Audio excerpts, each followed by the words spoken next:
तो बहनों का एक बार फिर से स्वागत है आपके अपने चैनल स्टडी ओनली में। तो महिला पर्यवेक्षक भर्ती 2025 के लिए आज की जो क्लास है रीजनिंग की क्लास रहेगी। इसमें आप सभी को टॉप जो एमसीक्यू हैं उनको समझाया जाएगा, मिक्स क्वेश्चन रहेगा।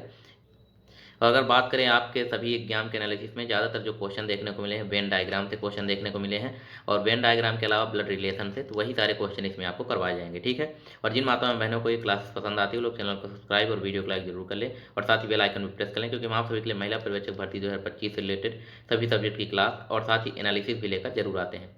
और इन सभी क्लासेस की पीडीएफ के लिए आप लोग हमारा जो टेलीग्राम चैनल है, जिसका लिंक आपको वीडियो के डिस्क्रिप्शन में मिल जाएगा, वहाँ से ज्वाइन करके सभी क्लासेस के आप लोग पीडीएफ भी प्राप्त कर सकती हैं। तो चलिए आइए अब स्टार्ट करते हैं आज की क्लास। तो सबसे पहले क्वेश्चन नंबर फर्स्ट देखते हैं। क्वेश्चन नंबर यहाँ फर्स्ट दिया गया कि जनक। तो सबसे पहले इसमें हम आपको बता देते हैं पूर्व किधर होता है, पश्चिम किधर होता है। सबसे पहले ये हो जाएगा, तो इधर हो जाता है हमेशा पूर्व, ये हमेशा रहेगा। इधर होता है ये पश्चिम हमेशा रहेगा। और इधर ऊपर होता है उत्तर, ठीक, नॉर्थ। और इस साइड आपको ये हो जाएगा दक्षिण। ठीक है, ये चीज़ आपको ध्यान रखना है हमेशा। डायग्राम जैसे ही बनाएंगे आप इसका, जब भी आपको डायरेक्शन वाला क्वेश्चन देखने को मिलेगा, तो इधर आपको ये पूर्व मानना है, इधर आपको इसके जस्ट अपोजिट पश्चिम, उत्तर ऊपर साइड, और नीचे जो है दक्षिण, ये आपको मान के चलना है। ठीक है, इसको सबसे पहले आपको बना लेना है। उसके बाद फिर इसमें आगे देखते हैं क्या बोला, पूर्व की ओर। तो सबसे पहले जनक जो है पूर्व की ओर चलता है 40 मीटर, तो इसको हम लिख लेते हैं 40 मीटर चलता है जनक पूर्व की ओर। ठीक है, ये पूर्व की ओर जनक चलता है 40 मीटर। और फिर उसके बाद मुड़ता है दाएं, 30 मीटर चलता है दाएं साइड। तो दायां आपका नीचे हो जाएगा, ऊपर हो जाएगा बायां। ठीक है, अपने आप को सपोज कर लेना है। जैसे ही आप चलेंगे, जिस भी साइड बोला जाएगा उस साइड आपको अपने आप को सपोज करके रखना है। तो आप जैसे मान लीजिए इस साइड चलने लगे, तो नीचे साइड आपको दायां आ जाएगा। तो यहाँ देखिए दायां फिर बोला है 30 मीटर चलता है, दाएं साइड में 30 मीटर चला। ठीक, दाएं साइड में 30 मीटर चलता है। उसके बाद फिर क्या बोला गया है कि वह बाईं मुड़ता है। तो बाईं, अब आप नीचे साइड हैं दक्षिण साइड, तो फिर आपका पूर्व साइड में बायां हो जाएगा, और ईस्ट और और वेस्ट यानी पश्चिम साइड में जो है दायां होगा। ठीक है, तो पूर्व साइड आपको फिर से चलना है, तो 50 मीटर वो चलता है। बायां बोला गया तो 50 मीटर यहाँ से फिर से चलेगा 50 मीटर। ठीक, उसके बाद फिर क्या बोला गया है कि और आखिर में बाईं ओर मुड़कर, आखिर में बाईं ओर फिर से मुड़ता है और 30 मीटर चलता है। ठीक है, ये बायां हो गया। आप अच्छा तरीका होता है कि आप अपने आप को सपोज करके चले। तो जैसे ही आप लेफ्ट राइट जो बोलेंगे, आप वहाँ अपने आप को मान लें, तो उस साइड आपको मुड़ते जाना है जिस साइड आपके हाथ है, लेफ्ट राइट। ठीक है, ये सबसे इजी तरीका है। तो यहाँ 30 मीटर चलता है। 30 मीटर चलने के बाद फिर क्या बोला है कि क्या बोला जा रहा है कि वह कौन सी दिशा की ओर है, और आरंभ बिंदु कितने, और आरंभ बिंदु पहुंचने के लिए उसे कितने मीटर चलना पड़ेगा। ठीक है, ये बोला जा रहा है। तो यहाँ देखिए टोटल डिस्टेंस की बात करें तो 50, तो यहाँ से यहाँ तक हो गई, ये 50 हो गई। ठीक, ये 50 और प्लस ये 40, तो टोटल अगर डिस्टेंस की बात करें 90। और ये इस साइड क्या है, ये पूरब साइड है, तो इस साइड अगर जाएगा, इस साइड तो ये पश्चिम हो जाएगा, है ना। ये पश्चिम आप लोग देख रहे होंगे, ये पश्चिम साइड हो जाएगा। तो जो इसमें पूछा गया उसे कितना चलना होगा, तो इसका जो राइट आंसर है ऑप्शन होगा पश्चिम की ओर 90 जो मीटर है इसको और चलना पड़ेगा। ठीक है, ये आप लोगों को समझ में आ गया होगा। फिर इसके बाद क्वेश्चन नंबर सेकंड की बात करते हैं। क्वेश्चन नंबर यहाँ सेकंड दिया गया है कि क्यू पी का भाई है। इसमें बताया गया है कि क्यू जो है, यहाँ क्यू जो है पी का भाई है। ठीक, नहीं होता क्यू जो है पी का भाई है सबसे पहले। ठीक है, तो इसको प्लस से डिनोट करेंगे, जो मेल है उनको प्लस से, जो फीमेल है उनको माइनस से डिनोट करते हैं। ठीक है, पी का भाई है। उसके बाद अगला क्या बताया गया कि आर पी का भाई है। आर भी जो है पी का भाई है। ठीक है, आर भी पी का भाई है। पी के बारे में नहीं है, अब ये भाई है कि बहन है, लेकिन इसके दोनों ये भाई है, ये कन्फर्म हो गया। ठीक, फिर एस आर का पिता है, जो एस है वो आर का पिता है। तो एस जो आर का पिता है वो पी का भी पिता होगा और क्यू का भी पिता होगा, क्योंकि ये भाई हैं तीनों, ये भाई हैं, ये पी पता नहीं, पी के बारे में भी कंफर्म नहीं है। तो एस इन तीनों का पिता है। ठीक है, उसके बाद टी एस की पत्नी है, टी एस की पत्नी है, तो इस ये तीनों की माता हो जाएगी। ठीक है, एस पिता हो गया और ये पत्नी है, तो ये तीनों की माता हो जाएगी।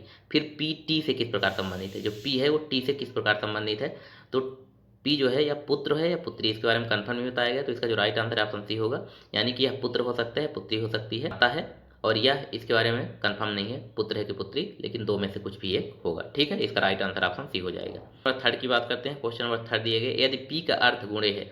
देखिए यहाँ पी का अर्थ गुणे दिए गए, आर का अर्थ है भाग, एम का अर्थ है माइनस, और डब्ल्यू का अर्थ है प्लस। तो सबसे पहले आपको एक क्वेश्चन लिख लेना है। हमारे पास तो लिखा है ऑलरेडी, आपके सामने डिस्प्ले में रहेगा, तो उसको सबसे पहले सेम टू सेम क्वेश्चन नीचे लिख लेना है अपने रफ कॉपी में। ठीक है, फिर इसके बाद सबसे पहले बोला है पी का अर्थ है गुणे, तो पी देखिए कहाँ है, तो यहाँ आपको निशान लगा लेना है गुणे का। ठीक है, इससे जल्दी क्वेश्चन होता है। आर का अर्थ क्या होता है, तो आर का अर्थ है इसमें भाग, तो यहाँ आपको डिवाइड का चिन्ह लगा लेना है भाग का। ठीक है, फिर एम का क्या अर्थ दिया गया है, तो एम का दिया गया है अर्थ माइनस। ठीक, यहाँ माइनस रख लेंगे। उसके बाद डब्लू का अर्थ क्या है, तो डब्लू का अर्थ हो जाएगा प्लस। ठीक है, ये आपको समझ में आ गया होगा।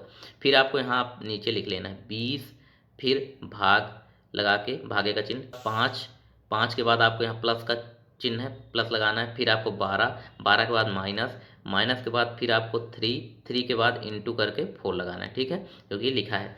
उसके बाद आपको क्या करना है कि इसको डिवाइड करना है। सबसे पहले 5 से डिवाइड करेंगे 20 को तो 4 बार जाएगा, फिर यहाँ प्लस है, फिर ये 12 माइनस 4 गुणे 3 हो जाएगा, 4 गुणे 3 तो ये हो जाएगा 12, ठीक।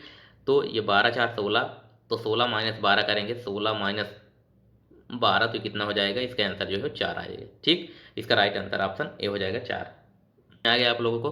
फिर इसके बाद क्वेश्चन नंबर 4 की बात करते हैं। क्वेश्चन नंबर 4 दिया गया है कि दिए गए व्यवस्था के आधार पर 5 में से 4, यहाँ 4 में से 3 होगा, 4 में से 3 एक निश्चित रूप में एक जैसे हैं और इसी तरह एक समूह बनाते हैं, वह कौन सा है जो समूह से संबंध नहीं रखता है। आपके सामने ये ऑप्शन है। ऑप्शन ए की बात करें टमाटर, ऑप्शन बी गाजर, ऑप्शन सी अदरक, ऑप्शन डी आलू। तो इसका जो राइट आंसर है ऑप्शन ए होगा। टमाटर जो है यह अलग है समूह से, बाकी गाजर, अदरक और आलू ये तीनों जमीन के अंदर होते हैं, बाकी टमाटर जो है बाहर होते हैं, आप सभी को पता होगा, ठीक है। फिर क्वेश्चन नंबर 6 की बात करते हैं। क्वेश्चन नंबर 6 दिया गया कि एक खास कोड भाषा में जो रीप्रिंट है इसको लिखा जाता है SDQQJMU। तो इसके बारे में सबसे पहले हमको पता करना पड़ेगा इनके बीच क्या चल रहा है।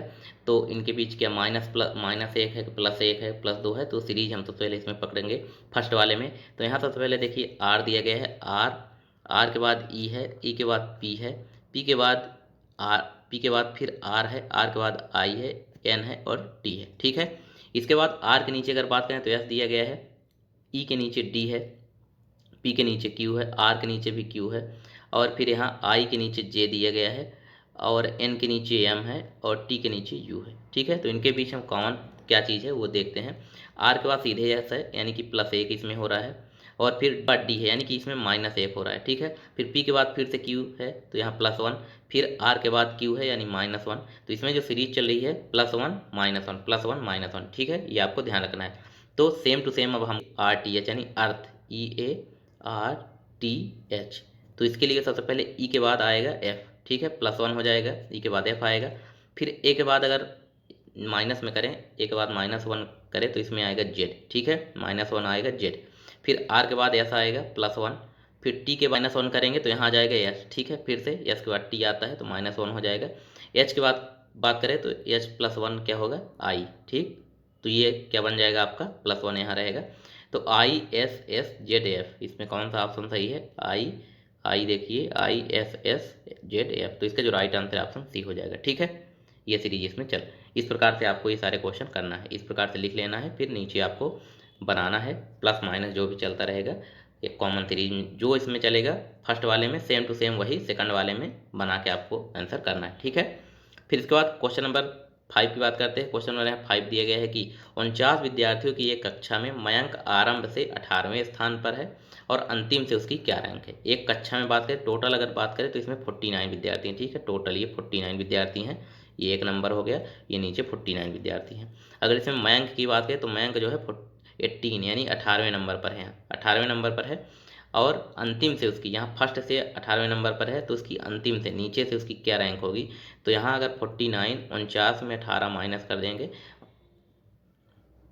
तो 9 में 8 गए 1 और 4 में 1 3 31, तो इसकी जो रैंक आएगी नीचे साइड से तो 31वीं रैंक रहेगी, ठीक है। इसका जो राइट आंसर ऑप्शन सी होगा 31वीं रैंक इसकी रहेगी नीचे से और ऊपर से 18वीं दी आई है।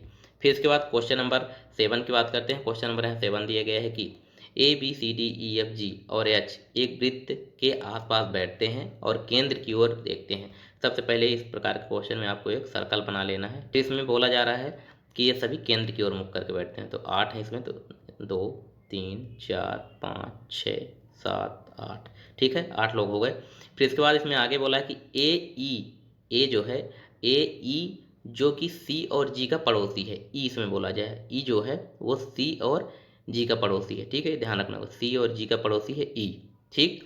फिर इसमें बोला है कि E जो कि C और G का पड़ोसी है के दाएं से दूसरा है, ठीक, E जो है C और G का पड़ोसी है और A जो है E के दाएं से दूसरा है, ये आपको ध्यान रखना है। इधर इस साइड दायां होगा, ये हमेशा इस साइड दायां होगा और इस साइड जो है ये बायां होगा, ठीक है। तो ये देखिए E A के दाएं दूसरा है तो 1 2 दूसरा हो गया A, ठीक, E जो है जो A है वो E के दाएं दूसरा है तो ये हमने बना दिया। फिर इसके बाद इसमें आगे बोला गया है कि डी ए का पड़ोसी नहीं है, डी जो है ए का पड़ोसी नहीं है, तो डी अब यहाँ नहीं बैठेगा, डी यहाँ नहीं रहेगा, ठीक है, ए का पड़ोसी नहीं है तो डी यहाँ नहीं बैठेगा। फिर इसमें आगे बोला गया है कि जी एफ का पड़ोसी है, जी जो है एफ का पड़ोसी, यहाँ देखिए जी एफ का पड़ोसी है, तो यहाँ एफ हमने बैठा दिया। फिर इसके बाद बी डी और एच के बीच में नहीं है, जो बी है वो भी डी और एच के बीच में नहीं है, तो बी हम यहाँ बैठा देते हैं, ठीक। और डी और एच के बीच में भी नहीं है, एच एफ और डी के बीच में नहीं है, एच जो है एफ और डी के बीच में नहीं है, तो यहाँ बैठा देते हैं, क्योंकि इसमें बताया गया कि एच जो है एफ और डी के बीच में नहीं बैठा है। अगर हम यहाँ डी को बैठा देंगे तो फिर एच यहाँ बैठेगा, तो फिर ये तो बीच में ही हो जाएगा, इसलिए एच को हमने ऊपर बैठा दिया। और बचा एक कौन सा, तो यहाँ बचा डी, ठीक है, डी बचा। ये सर्कल आपको सबसे पहले डायग्राम बना लेना है, फिर इसके बेस पे ही अगर क्वेश्चन है, अगर आपसे एक क्वेश्चन पूछा जाएगा तो ठीक है, अगर इसके बेस पे 2-3 क्वेश्चन रहेंगे तो भी आप इजीली कर पाएंगे, ठीक। तो ये आपका डायग्राम हो गया। एक बार इसको हम मिला लेते हैं, क्या क्या बोला गया है। डी ए का पड़ोसी नहीं है, बिल्कुल डी ए का पड़ोसी नहीं है, ठीक है। फिर इसमें आगे बताया गया है कि जी एफ का पड़ोसी है, जी एफ का पड़ोसी है, बी डी और एच के बीच में नहीं है, बी जो है डी और एच के बीच बिल्कुल नहीं है, और एच जो है एफ और डी के बीच में नहीं है, एच जो है एफ और डी के बीच में भी नहीं है। तो इसमें क्वेश्चन पूछा जा रहा है कि एफ के पड़ोसी कौन है, तो एफ के जो पड़ोसी हैं जी और डी है, ठीक। एफ के जो पड़ोसी हैं डी और जी हैं, तो इसका जो राइट आंसर ऑप्शन बी हो जाएगा, ठीक है, ये आपको ध्यान रखना है। फिर क्वेश्चन नंबर 2 की बात करते हैं। तो यहाँ दिए गए ए और एच के बीच कितने लोग बैठे हैं, डायग्राम में आप देख सकते हैं। तो ए और एच के बीच बैठे हैं 1 लोग, ठीक, ये आप देख सकते हैं, ए और बीच के, ये आप देख सकते हैं ए और एच के बीच कितने लोग हैं, तो 1 लोग, ठीक है, सिर्फ 1 लोग बैठे हैं। फिर इसके बाद अगला क्वेश्चन है, क्वेश्चन नंबर 8 की बात करते हैं। क्वेश्चन नंबर यहाँ 8 दिया गया है कि निम्नलिखित में से कौन सा आरेख टेबल, कुर्सियाँ और फर्नीचर के बीच सही संबंध दर्शाता है। ये आपके सामने ऑप्शन है। तो इसका जो टेबल, ये हो जाएगा टेबल, ठीक, ये टेबल हो गया। और फिर उसके बाद ये दिए गए हैं कुर्सी, कुर्सी, क्योंकि टेबल भी अलग होता है, कुर्सी भी अलग होती है, लेकिन फर्नीचर के अंतर्गत दोनों आते हैं, ठीक है, फर्नीचर के अंतर्गत दोनों आते हैं। तो इसका डायग्राम जो है इस प्रकार से बनेगा। तो इसमें जो राइट आंसर है ऑप्शन डी हो जाएगा, डी जो है इसका राइट आंसर होगा, फर्नीचर के अंतर्गत दोनों आते हैं, ठीक है, टेबल और कुर्सी भी, ठीक। फिर क्वेश्चन नंबर 9 की बात करते हैं। क्वेश्चन नंबर 9 है कि निम्नलिखित आरेख में वृत्त कॉलेज प्रोफेसर, सबसे पहले यहाँ बना लेते हैं डायग्राम। वृत्त जो है कॉलेज के प्रोफेसर सी और पी बना लेते हैं, ठीक, सीपी यानी कि कॉलेज प्रोफेसर। फिर उसके बाद त्रिभुज जो है, त्रिभुज दिया गया है सर्जरी विशेषज्ञ, ये सर्जरी विशेषज्ञ है। और फिर उसके बाद ऐसे डिनोट करते हैं। आयत की बात करें तो आयत जो है मेडिकल विशेषज्ञ है, तो आयत को डिनोट करेंगे एम से, ठीक है, ये आपको तीनों चीज़ें ध्यान रखनी है। फिर इसके बाद इसी से रिलेटेड आपको आगे क्वेश्चन देखने को मिलेंगे। तो यहाँ सबसे पहले दिया गया है, हमने आपको बता दिया है, इससे रिलेटेड आगे क्वेश्चन देखते हैं। तो यहाँ सबसे पहले क्वेश्चन नंबर फर्स्ट देखते हैं। उन कॉलेज प्रोफेसरों को जो मेडिकल विशेषज्ञ भी हैं को किससे दर्शाया गया है, जो कि कॉलेज प्रोफेसर हैं और साथ ही मेडिकल विशेषज्ञ भी, दोनों चीज़ हैं, तो वह कौन से होंगे, इसमें किससे दर्शाया गया है, ठीक। सर्कल जो है कॉलेज प्रोफेसर को डिनोट करता था और मेडिकल विशेषज्ञ जो है वो आयत को डिनोट करता था, ये आपको हमने बताया था, ठीक है। तो यहाँ आपको देखना है आयत और सर्कल में जो दोनों सिर्फ हों, तो ट्रेंगल के अंतर्गत इसमें कोई भी नहीं आएगा, क्योंकि इसमें ट्रेंगल की बात नहीं की गई है। ट्रेंगल का मतलब क्या है, जो सर्जरी वाले थे, तो सर्जरी इसमें बिल्कुल नहीं पूछा गया। आपको वो वाला लेना है जो सर्कल के अंतर्गत है और आयत के अंतर्गत है, ये आपको ध्यान रखना है, ठीक है। तो सर्कल के अंतर्गत और आयत के अंतर्गत इसमें देखा जाए तो एक्स जो है, यह देखिए सर्कल के अंतर्गत है और आयत के अंतर्गत है, बाकी इसमें कोई भी नहीं है, ठीक। डी ट्रेंगल में आ रहा है। और ए की बात करेंगे तो केवल और केवल कॉलेज प्रोफेसर हो गए। और बी की बात करें तो यह केवल और केवल जो है मेडिकल विशेषज्ञ हो गए। तो इसका जो राइट आंसर है ऑप्शन ए हो जाएगा, यानी एक्स, एक्स जो है यह दर्शाए गए हैं। तो एक्स जो है यह कॉलेज प्रोफेसर भी है और मेडिकल विशेषज्ञ भी, दोनों चीज़ हैं, ठीक है, कौन, तो एक्स। फिर इसके बाद क्वेश्चन नंबर 2 की बात करते हैं, इसी से रिलेटेड क्वेश्चन देखते हैं। तो इसमें पूछा गया है बी निम्न में से किसे दर्शाता है, जो बी है, यहाँ सबसे पहले बी देखिए, तो बी किसे दर्शाता है। तो यहाँ अगर बात की जाए तो आयत जो है यह क्या है, मेडिकल विशेषज्ञ, तो इसमें बी जो है केवल और केवल मेडिकल विशेषज्ञ है। तो इसका जो राइट आंसर है ऑप्शन सी होगा, उन मेडिकल विशेषज्ञों को जो ना तो प्रोफेसर है और ना ही सर्जरी विशेषज्ञ है, ठीक है। बी केवल और केवल मेडिकल विशेषज्ञ हैं, या ना तो सर्जरी विशेषज्ञ हैं और ना ही कॉलेज के प्रोफेसर हैं, ठीक। फिर इसके बाद क्वेश्चन नंबर इसी में 3 देखते हैं। क्वेश्चन नंबर 3 दिए गए वेन डायग्राम के क्वेश्चन है, इसी प्रकार से आपको वेन डायग्राम वाले क्वेश्चन सॉल्व करने हैं, ठीक है। तो सी निम्न में से किसे दर्शाता है, जो सी है वह किसे दर्शाता है, ये आपके सामने ऑप्शन दिए गए हैं। तो सी यहाँ देखिए ट्रेंगल है, और ट्रेंगल हमने आपको बताया था किससे संबंधित, सर्जरी से संबंधित है। तो सी यहाँ सर्जरी वाला इसका ऑप्शन सही होगा। तो इसका जो राइट आंसर है ऑप्शन सी होगा, सर्जरी विशेषज्ञ, सी जो है केवल और केवल सर्जरी विशेषज्ञ हैं, ठीक। तो इस प्रकार से रीजनिंग के आपको क्वेश्चन देखने को मिलेंगे, ये आपको हमने वेन डायग्राम और इससे रिलेटेड क्वेश्चन हमने आपको करवाए हैं। इसी प्रकार से क्वेश्चन आपको देखने को एग्जाम में मिलेंगे। और मिक्स क्वेश्चन की सीरीज हम अभी लेकर आएंगे आप लोगों के लिए। देखते हैं एनालिसिस में क्या क्या क्वेश्चन पूछे जा रहे हैं। ब्लड रिलेशन का हो सकता है टॉपिक क्वेश्चन आप लोगों के लिए लेकर आएंगे, जिसमें 10-10 क्वेश्चन सभी टॉपिक से रहेंगे, जिससे कि आपको इजीली सारा चीज़ समझ में आ जाए और आपके एग्जाम में जो भी क्वेश्चन आते हैं तो इजीली आपसे बन जाए। ठीक है। और जिन माताओं बहनों को क्लासेस पसंद आई वो लोग चैनल को सब्सक्राइब और वीडियो को लाइक जरूर कर लें और साथ ही बेल आइकन भी प्रेस कर लें, क्योंकि वहाँ सभी के लिए महिला पर्यवेक्षक भर्ती 2025 से रिलेटेड सभी सब्जेक्ट की क्लासेस और साथ ही एनालिसिस के लिए आप लोग हमारा जो इंस्टाग्राम का पेज है और फेसबुक का जो पेज है उसको फॉलो कर लीजिए। वहाँ से आप लोग डेली का एनालिसिस देख सकते हैं। ठीक है। तो मिलते हैं आप सभी से नेक्स्ट क्लास में, तब तक के लिए आप सभी का धन्यवाद।